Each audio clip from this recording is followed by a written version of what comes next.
Vous savez, à l'Institut du cerveau, on a un certain nombre de donateurs, de partenaires, de grands mécènes, mais on n'en a pas beaucoup qui ont été les élus de la première heure.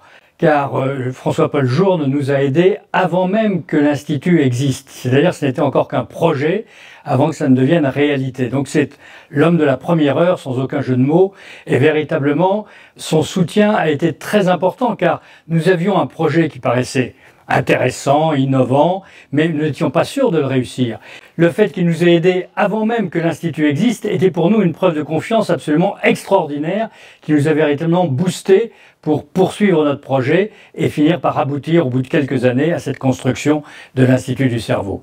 Ça n'a pas été one shot, c'est-à-dire qu'il nous a aidés au départ, mais il nous a aidés depuis 20 ans. Et depuis 20 ans, il nous a aidés régulièrement à travers la vente du centigraphe, bien entendu, à travers d'autres donations, où il a toujours voulu être très discret d'ailleurs, ne pas communiquer. Mais quand on fait les comptes, au bout de 20 ans, ça représente plus de 2 millions d'euros qu'il a donné au bénéfice de l'Institut du cerveau.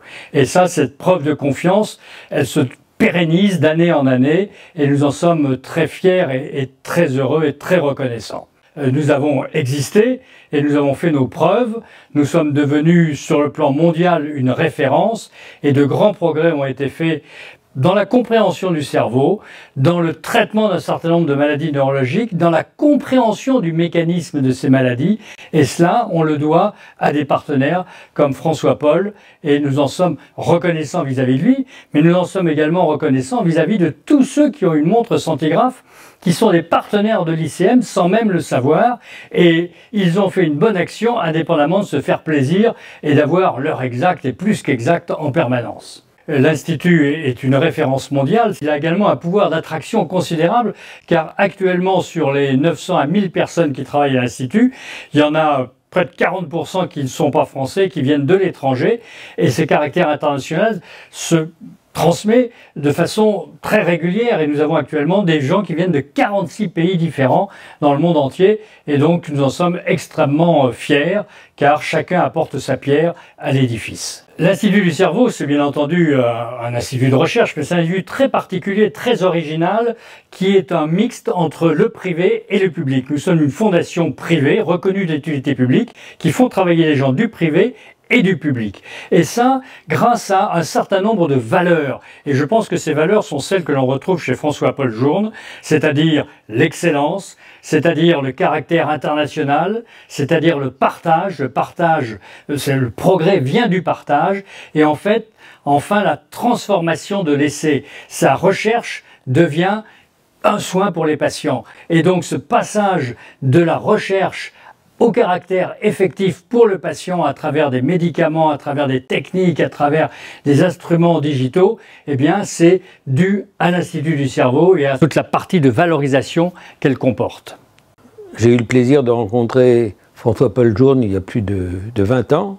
À l'époque, j'étais le patron de Ferrari et il était venu me rendre visite. Il est passionné par l'automobile. Moi, j'avais entendu parler de lui parce que je suis passionné par les montres. Et je savais que c'était un horloger très talentueux. Et puis finalement, c'est devenu une amitié. Et lorsque je lui ai parlé de la création de l'Institut du cerveau, eh bien, il n'a pas hésité. Tout de suite, il m'a dit « ça me plaît, je veux faire partie de l'équipe et je veux vous aider ». On va fêter les 20 ans de ce partenariat entre l'ICM et François-Paul Journe. Et il y a eu plus de 2 millions d'euros qui ont été réunis et qui ont permis de progresser. Mais surtout, au-delà des montants, c'est cette générosité qui a été immédiate et qui continue. Générosité, fidélité, je crois que c'est une manière d'écrire rapidement François-Paul. Aujourd'hui, on est là pour célébrer les 20 ans d'association. Et ce qu'il y a de formidable, c'est de voir ce qu'est devenu l'Institut du cerveau, puisque sur la base d'une idée de quelques amis, membres fondateurs, eh bien, on a sur le site de l'hôpital de la Pitié-Salpêtrière 25 000 m², 1000 chercheurs. C'est quelque chose de formidable. Bonjour, je suis le professeur Jean-Christophe Corvol, directeur médical de l'Institut du cerveau et chef de service du département de neurologie à l'hôpital de la Pitié-Salpêtrière. Comme FP Journe, je fais partie de l'Institut depuis ses tout débuts.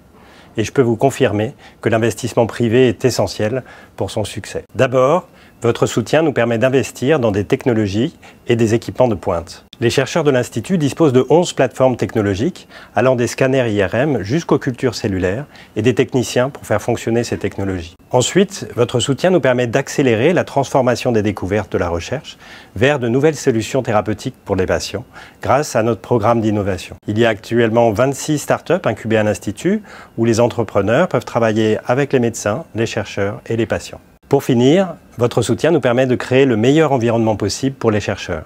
Par exemple, l'Institut propose le Big Brain Theory Programme, le BBT, qui est un programme qui permet aux chercheurs de collaborer ensemble pour explorer une nouvelle idée ambitieuse pendant 2 ans. Ce programme est financé par des dons privés et FP Journe a directement soutenu un projet BBT dont ma collègue va vous parler. Bonjour, je suis Anne Desmazières, je suis chercheuse dans l'équipe des professeurs Stankov et Lubetsky à l'Institut du cerveau. Nous nous intéressons aux mécanismes de réparation dans la sclérose en plaques. J'ai personnellement été soutenue pendant 2 ans par FP Journe afin de développer un projet multidisciplinaire en partenariat avec une autre équipe de l'Institut. La sclérose en plaques est une pathologie inflammatoire du système nerveux central qui affecte le jeune adulte. Dans cette pathologie, on va avoir une atteinte de la gaine de myéline qui entoure les axones et qui permet une conduction rapide des messages nerveux. Nous sommes capables de reformer de la myéline, mais ce processus est partiel. Il est donc crucial de comprendre les mécanismes de la remyélinisation afin de la favoriser avec des traitements efficaces. Dans l'équipe, nous avons récemment observé qu'il y a une modulation de l'apport sanguin à l'initiation des lésions dans la sclérose en plaques. Grâce à FP Journe, j'ai pu initier une collaboration avec Nicolas Régnier qui étudie les processus de vascularisation. Et cela m'a conduit au projet que je développe actuellement sur l'étude de la modulation de la vascularisation lors de la remyelisation dans la sclérose en plaques. Votre investissement au stade initial de ces recherches devrait donc permettre d'ouvrir à terme sur des pistes thérapeutiques innovantes pour les patients atteints de sclérose en plaques. Nous avons par ailleurs pu développer des technologies innovantes qui pourront être appliquées à d'autres maladies neurologiques telles que l'épilepsie ou la schizophrénie. Nos équipes n'auraient pas pu initier ce nouvel axe de recherche ensemble sans votre soutien. Donc un grand merci à FP Journe pour avoir rendu ce travail possible.